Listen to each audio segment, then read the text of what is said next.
मेरे एडवाइज़र जनाब नासिर असलमानी साहब, कमिश्नर सेक्रेटरी फॉरेस्ट इकोलॉजी और एनवायरनमेंट डिपार्टमेंट मोहतरमा शीतल नंदा साहिबा, प्रिंसिपल चीफ कंजर्वेटर फॉरेस्ट जनाब सुरेश कुमार गुप्ता साहब, principal chief conservator forest wildlife जनाब सर्वेश राय साहब, secretary government tribal affairs department जनाब प्रसन्ना रामस्वामी साहब, हमारे डीडीसी धनसाल मोहतरमा शमीमा बेगम साहिबा, यहाँ पे हुकूमत के तमाम आए हुए अफसर हजरात, यहाँ पे स्टूडेंट्स और मोअज़्ज़िज़ ख़वातीन और हज़रात, आप सबको मेरे तरफ से अस्सलाम वालेकुम और आदाब।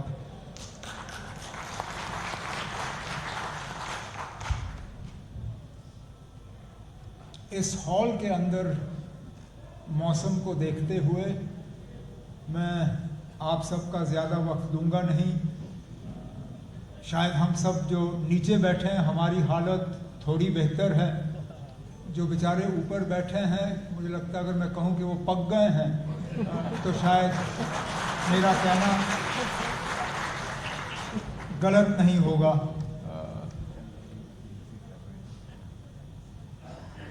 मैं बहुत अरसे के बाद यहाँ इस ऑडिटोरियम में आया हूँ और अब समझ में आया है कि इतना लंबा अरसा रहा क्यों उस यहाँ आने में, और आज शायद इस हॉल में अब हमें थोड़ी और बेहतरी लाने की ज़रूरत है, क्योंकि जो आज इस हॉल का हाल है मुझे नहीं लगता है साल के 3 महीने जो सर्दियों के रहते हैं शायद उस वक्त ये इस्तेमाल के लायक है। ये जो बाकी 7-8 महीने हैं ये फ़िलहाल तो हॉल इस्तेमाल के लायक है नहीं, लेकिन इसको दुरुस्त हम कर लेंगे। लेकिन इसी के साथ आज का जो ये प्रोग्राम रखा हुआ है उसी को इसके साथ जोड़ दूंगा। मौसमी हालात बदल रहे हैं और जो लोग ये कहते हैं कि ग्लोबल वार्मिंग जो है वो हकीकत नहीं है, ये मीडिया का एक बनाया हुआ शगुफा है, एक शोशा है, एक बहाना है। मेरी समझ में नहीं आता कि उनको दिखता क्यों नहीं है जो हमें दिखता है। मेरी उम्र अब 55 साल है, इतना भी नहीं, कम भी नहीं, ज़्यादा भी नहीं, लेकिन मैंने अपनी ज़िंदगी में जम्मू कश्मीर के बदलते हुए मौसम के हालात देखे हैं। बचपन में श्रीनगर में मुझे याद है जब घरों में पंखे नहीं होते थे, पंखों की ज़रूरत नहीं होती थी, आहिस्ता आहिस्ता पंखे आ गए। अब बड़ी बड़ी कोठियों में एसी लगे। अब श्रीनगर की बात छोड़िए, अब लोग गुलमर्ग और पहलगाम में पंखे छोड़ के एसी लगाना शुरू कर गए हैं। इस साल 37 डिग्री टेम्परेचर श्रीनगर में। कुछ ऐसे दिन थे जहां हमें लग रहा था कि श्रीनगर छोड़ के बेहतर होगा जम्मू आना, क्योंकि यहाँ पे 28, 29 और वहां पे 36, 37। लेकिन कहीं ना कहीं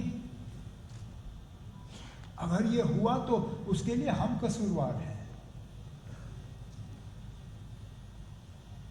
हम इस चीज को भूल गए कि ये दुनिया जो हमारी है, ये धरती जो हमारी है, जो हमें विरासत में अपने बाप दादाओं से मिली है, हमें भी ये किसी के हवाले करना है।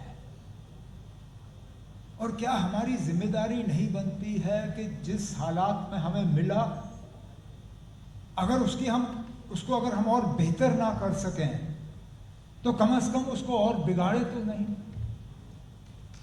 लेकिन हमने मान के चलिए जो बच्चे बच्चियां ऊपर बैल्कनी पे बैठे हैं, हमने इनके साथ धोखा किया है।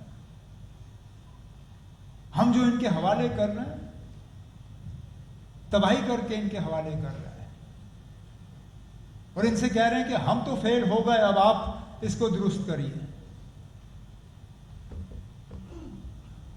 क्योंकि हमने सोचा नहीं कि हमारे जो हम करते हैं उसके नताइज अगर आज नहीं तो कल परसों हमें दिखना शुरू हो जाएंगे।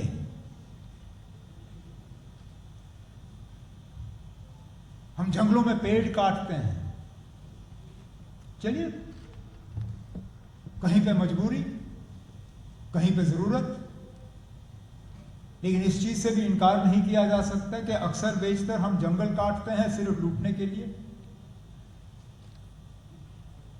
जंगलों की चोरी करने के लिए, और उस वक्त हम भूल जाते हैं कि जिन पेड़ को हम काट रहे हैं उनको वहां तक पहुंचने में कितने साल लगे। और इसमें हम हुकूमत वाले ही कसूरवार हैं कि हमने हालात ही ऐसे पैदा किए जहां वो करना किसी की मजबूरी बनी। अब हम वन महोत्सव बना रहे हैं, हम कह रहे हैं कि हम 1 करोड़ पेड़ लगाएंगे, बड़ी अच्छी बात है, लेकिन ये सिर्फ हुकूमत का प्रोग्राम नहीं होना चाहिए। जब तक ये हमारे अंदर से बात ना आए, जब तक हम खुद वो तसल्ली महसूस ना करें पेड़ लगाने पे, तब तक ये सरकारी प्रोग्राम ही रहेगा, इसका फायदा नहीं होगा। लेकिन मैं आपसे कहूं, पेड़ लगाने का और उसको बड़ा होते हुए देखने में अपनी ही एक तसल्ली होती है। इसलिए मैंने अपने साथियों से कहा, मैंने कहा आप सरकारी प्रोग्रामों में मुझे ये कटे हुए फूलों का गुलदस्ता मत दीजिए, मुझे शॉल मत पहनाइए, अगर कुछ करना हो तो बाहर जाके एक पेड़ लगा दीजिए, एक छोटा सा पौधा दे दीजिए,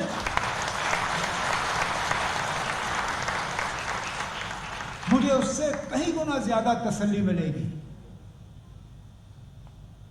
क्योंकि मैं बेशुमार शॉल इकट्ठे करता हूं। मैं नासिर से और जावेद राना साहब से कह रहा था, इनकी भी वही हालत है, कमरे भर गए नाप शॉलों से।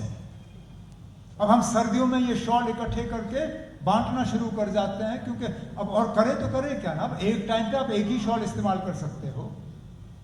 चलिए हफ्ते के 7 दिन अगर आप रोज शॉल बदलना चाहते हो तो 7 शॉल हो गए, ज्यादा से ज्यादा कभी किसी फंक्शन के लिए कोई अच्छा सा रखना हो तो 2-4 और, 8-10 शॉलों से ज्यादा आप करोगे क्या। और जो मैं कह रहा था, पेड़ लगाने में अपनी ही एक तसल्ली होती है। मैं आपको बताऊं, मैंने जम्मू कश्मीर में अपनी पढ़ाई नहीं की, मैं हिमाचल भेजा गया था मुझे, मेरा स्कूल भी वहां पहाड़ों में था, और हमारे स्कूल के गेट के बाहर जो पहाड़ था वो बिल्कुल खाली था, कुछ नहीं था वहां पे, एक पेड़ नहीं। और फिर स्कूल का एक प्रोग्राम बना वहां पेड़ लगाने का, हमें लिया जाता था, हमें 4-5 पौधे दिए जाते थे और एक वो खुरपी। हम खुद वहां, यहां तो मुझे पेड़ जो है जमीन में लगा हुआ मिला, थोड़ी सी मुझे ऊपर से मिट्टी छिड़कनी पड़ी, थोड़ा सा पानी डालना पड़ा और मेरा काम हो गया। वहां पे तो सारा कुछ खुद करना पड़ा, पहले खोदो, फिर पेड़ डालो, फिर ठीक से मिट्टी डालो, पानी डालो। और उस वक्त मुझे लगता था मुझसे ये कराया क्यों जा रहा है। हमें थोड़ी सी मतलब नाराजगी होती थी, अब कहाँ ले जा रहे हैं हमें, पहाड़ के ऊपर ये काम करवा रहे हैं हमसे। लेकिन आज जब मैं वहां वापस जाता हूं, जो पहाड़ मेरे बचपन में खाली था, आज वहां पे घना जंगल जो है वो देखने को मिलता है। और आज मुझे इस बात का एहसास होता है कि उस जंगल में मेरे हाथ के लगे हुए 4, 8, 10 पेड़ जो है जरूर होंगे, उससे एक बहुत बड़ी तसल्ली मिलती है। हम फंक्शनों में रिबन काटते हैं, रिबन कटा गायब। हम फंक्शनों में वो संग बुनियाद लगाते हैं, रहा तो रहा, किसी ने हटा दिया तो पता भी नहीं चलता। लेकिन पेड़ लगा वो सिर्फ आज के लिए नहीं, कल के लिए नहीं, मेरे इस दुनिया को छोड़ने के बाद भी इंशाल्लाह वो पेड़ जो है वहां पे कायम रहेगा। तो मैं तो चाहूंगा कि जोरों शोर से हम ये जो महोत्सव है इसको हम आगे बढ़ाएं। जैसे मैंने कहा, ये सरकारी महोत्सव नहीं होना चाहिए, इसको हमें अपनाना चाहिए। और जावेद ने सही कहा, इनके तीनों महकमों का कहीं ना कहीं एक रिश्ता है। फॉरेस्ट, एनवायरनमेंट, इकोलॉजी अपना काम ठीक से करे, चेक डैम बने, पानी को हम रोकें, रेन वाटर हार्वेस्टिंग हम करें,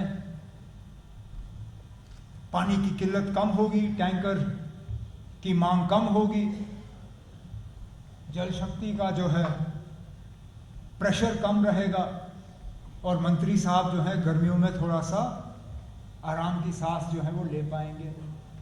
जंगलों का और ट्राइबलों का रिश्ता तो जावेद और नासिर ने आपके सामने रखा, और आप इतने सारे मेरे सामने ट्राइबल भाई बैठे हैं। मुझसे बेहतर तो आप जानते हो कि जंगलों का आपका और जंगलों का रिश्ता कितना है। माइनर फॉरेस्ट प्रोड्यूस का कितना आप लोग फ़ायदा ले सकते हो, फॉरेस्ट राइट एक्ट का कितना आपको फ़ायदा मिलना चाहिए, लेकिन अभी तक मिला नहीं। इंशाल्लाह जिस तरह जावेद ने कहा, फॉरेस्ट राइट एक्ट का भी पूरा फ़ायदा हम आपको दिलवा देंगे। इसी तरह जंगल हमारे महफूज रहें, उससे आपकी ज़िंदगी में भी एक बेहतरी आती है। और ये तो हमारा तजुर्बा रहा है। अब जहाँ हम पहाड़ काटते हैं, जहाँ हम पेड़ काटते हैं, वहाँ पहाड़ बचाना बहुत मुश्किल हो जाता है। अब देखिए जम्मू श्रीनगर हाईवे का हाल। तरक्की होनी चाहिए, हम तरक्की के खिलाफ कभी हो नहीं सकते,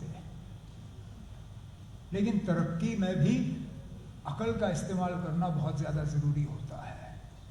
हमने पहाड़ काटा सड़क बनाने के लिए, उस पहाड़ को फिसलने से हम रोक ही नहीं पाते। शायद उसी चीज़ का तजुर्बा देखते हुए रेलवे वालों ने अक्लमंदी की, उन्होंने पहाड़ काटा ही नहीं बाहर से, उन्होंने सीधा सुरंग निकाल के टनल के ज़रिए रेल जो है वो श्रीनगर पहुंचाई। अब जहां हमने पहाड़ काटे थे सड़क बनाने के लिए, वहां उनको वहीं पे छोड़ दिया। अब हम भी सुरंग बना रहे हैं हाईवे के लिए। हमें बैलेंस करना होगा डेवलपमेंट विद एनवायरमेंटल कंसर्न। और जहां एक पेड़ कटता है किसी प्रोजेक्ट के लिए, वहां हमें अपने आप ये तस्लीम, ये नहीं कि कोई हमें ऊपर से हिदायत दे, ये नहीं कि अदालत का कोई हुक्म आए, हमें खुद ये तय करना चाहिए कि एक पेड़ के जरिए हम 100 पेड़ और लगाएंगे ताकि हमारे जंगल जो है वो बच जाए। तो इस उम्मीद के साथ कि ये वन महोत्सव जिसकी आज हमने शुरुआत की, ये 1 करोड़ पेड़ जो है वो यहाँ लगे। अब सारे तो बचेंगे नहीं, लेकिन उम्मीद करता हूँ कि इनमें से ज़्यादातर पेड़ जो हैं वो बच पाएंगे। और ये हमें उन इलाकों में लगाने चाहिए जहाँ जंगल के जंगल साफ हो गए। मैं उन इलाकों का यहाँ नाम लेना नहीं चाहता हूँ, लेकिन हम सब जानते हैं मेरा इशारा किन किन इलाकों की तरफ है जहाँ घने जंगल होते थे। आज अगर आप उनके ऊपर से गुजरे हेलीकॉप्टर या जहाज के जरिए, जो मुझे अक्सर बेशतर मौका मिलता है, खाली कटा हुआ। तो इस उम्मीद के साथ कि ये वन महोत्सव सही मायने में हमारे उन इलाकों में दोबारा हम जंगल जो है कायम कर पाएंगे, और इस यकीन के साथ कि मेरा पूरा ताउन और सपोर्ट जो है वो जावेद राणा साहब के साथ तीनों महकमों के लिए, forest, environment, ecology, tribal affairs और जल शक्ति के लिए, इनकी कामयाबी के लिए मैं आप सब का इस प्रोग्राम में आने पर शुक्रिया करता हूँ और इजाज़त चाहता हूँ। बहुत बहुत शुक्रिया।